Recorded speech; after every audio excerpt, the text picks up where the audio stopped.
In other news, the first ever commercial scheme and action plan that rams youth productivity, strengthens local supply chains, and generates stable, decent paying and high skilled jobs was set in stone earlier in the day. Republic Act 1, 1981, otherwise known as the Tatak Pinoy Strategy Law, was officially launched today, which covers the sectors of electronics and semiconductor manufacturing, agri-processing, pharmaceutical and defense production, and the provision of MSME support, as our Denise Osorio reports.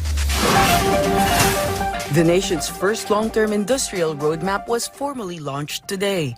The Tatak Pinoy Strategy Act, established under Republic Act 11981. It places a strong emphasis on raising productivity, reinforcing domestic value chains, and driving the creator of more stable, well-paid, and high-skilled employment for Filipino professionals. The Department of Trade and Industry confirms the strategy will position high-caliber local industries for the global market, spanning semiconductors, electronics, agri-food processing, pharmaceuticals, and defense production. The program will also extend greater support to small and medium-sized enterprises, as well as innovation-led investments. Sometimes we forget the strength of the local market. In fact, the local market is what attracts the foreign investors to come here. We are almost 120 million Filipinos, so let's not discount the local market also. Education Secretary Sonny Angara, the principal author of the act, emphasized that Tatak Pinoy is grounded in advancing the nation's capacity to produce high-value, technologically sophisticated products that deliver stronger economic returns. The core idea is economic complexity. What is that idea? It's a little wonky, but it just says that the most successful countries with the highest standard of living are those which produce the most economically complex products. What is an economically complex product? It's a TV, it's an airplane, it's an Apple phone. Because there's so much know-how goes into making these products. Angara further noted the Department of Education will be instrumental in nurturing a workforce that can match the world's leading industrial economies.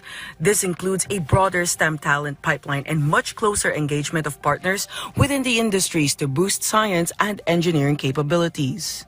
Malaking customer din ang DepEd dahil 45,000 ang eskwelahan, 1 million ang ating mga teachers at saka empleyado. So, tingin natin may tinatawag na market power din tayo. So, gusto natin yung, for example, halimbawa yung mga furniture na nasa silid-aralan natin, pwedeng karamihan gawin natin sa bamboo. Meanwhile, the Philippine Chamber of Commerce and Industry's Honorary Chairperson Sergio Ortiz Luis Jr.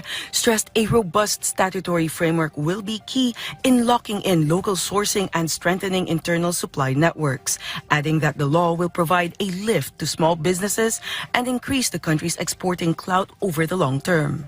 Many of the exporters, especially small ones, are bongres in a way. They're local and supplier. So they will thrive because the imports will be difficult. So the domestic production will be competitive even locally, and then for export they will be competitive. Early signs of recovery are emerging across the export sector. Latest figures indicate a 19.4% rise in exports, up from $6.2 billion last year to just over $7.39 billion by October 2025.